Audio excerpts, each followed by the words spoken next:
अपने नेचर में जितना जितना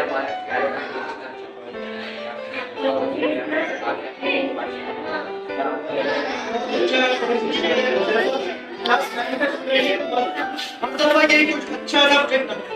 इस तरह इससे अच्छा है इससे इलेक्ट्रिक हीटर लाया है सर्दियों के लिए हीटर की बहुत भी होती है कराची में तो बहुत बड़ी जगह होती है लेकिन आप अगर चले जाए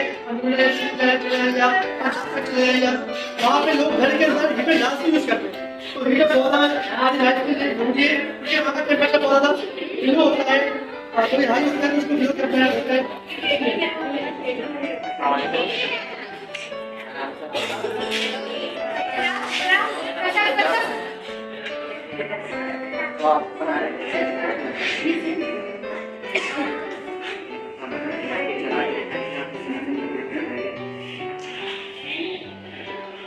आप देख सकते हैं इधर तो गायने की अच्छा नहीं लग रहा है इन पे काम कर रहा है अभी इसकी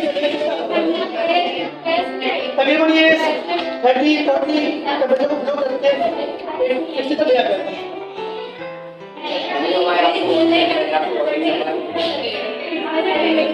करने के लिए